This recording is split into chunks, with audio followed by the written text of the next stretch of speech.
These days we have no shortage of problems on our little blue rock. After struggling through the COVID pandemic, we find ourselves observing a war that has a big impact on the social and economic going-ons in most of the world. But in the blazing fires of this turmoil, one war has completely gone under the radar. A secret war fought in the lower, dank, moist bowels of the digital hellscape called Facebook. What has caused this impending conflict that might throw the whole of society in disarray?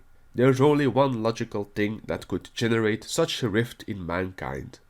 The obvious answer is the coming of a giant lobster god. Sometime during the unholy pestilence year of 2020, a few groups popped up on Facebook proclaiming their plan to bring forth a new era.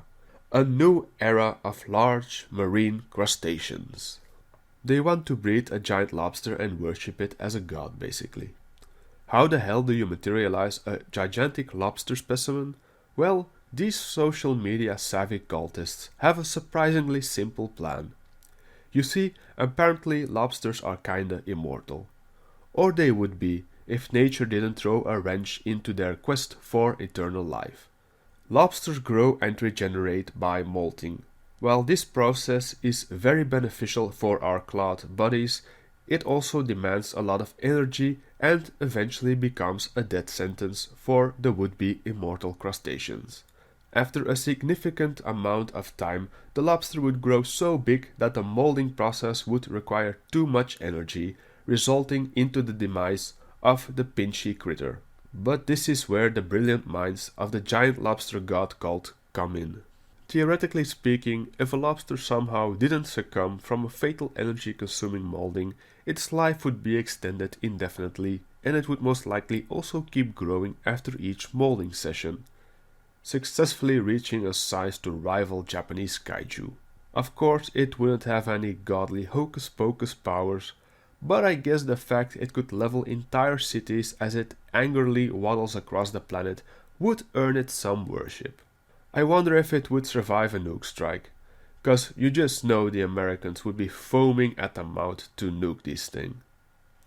They used to call lobsters the cockroaches of the sea in the old days, and cockroaches are known to survive a nuclear impact. So maybe the giant lobster would just mutate and develop atomic breath. That would be kinda cool. Anyway, it's unclear how our ambitious Facebook cult members plan to assist their would-be god with its continued molding to its immortal titan size. I doubt it's as easy as helping someone take off a tight coat. But I'm sure they've got something figured out, despite their group just being a collection of random lobster memes. But they have bigger problems now than the ascension of their crustaceous deity. For another group opposing the giant lobster god emerged and declared war upon the followers of the Great Cloud One. A counter-cult, you might say. The reason for their undying hatred of the lobster deity and its followers is unknown. But to pour even more oil on the fire, these anti-lobster fanatics have even boldly proclaimed they intend to devour the gigantic crustacean, preferably well cooked with a nice butter sauce and a fine dry white wine, I assume. Perhaps they are compelled to this outrageous act of fine dining by another deity. A quick search on Facebook reveals several groups that intend to conjure up their own deity. Quite a lot of people do seem to have an overabundance of free time on their hands, which for some unknown reason they wish to fill with worshipping obscure deities.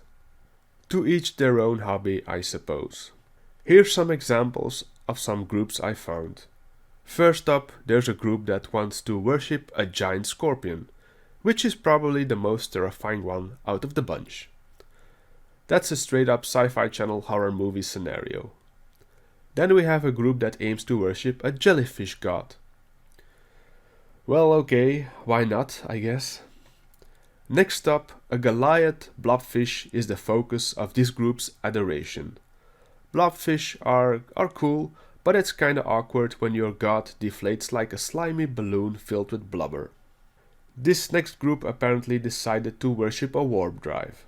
Having a warp drive would be dope as fuck to have some epic space adventures, but worshipping inanimate objects always struck me as weird.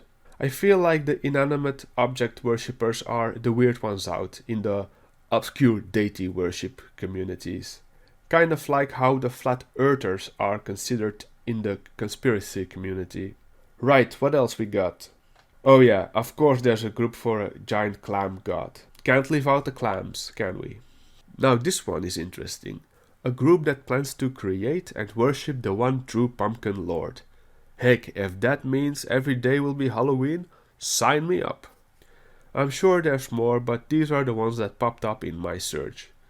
The main thing I did notice was that these groups' member count don't even come close to the member count total of the lobster groups. And yes, I said groups as in plural, more than one.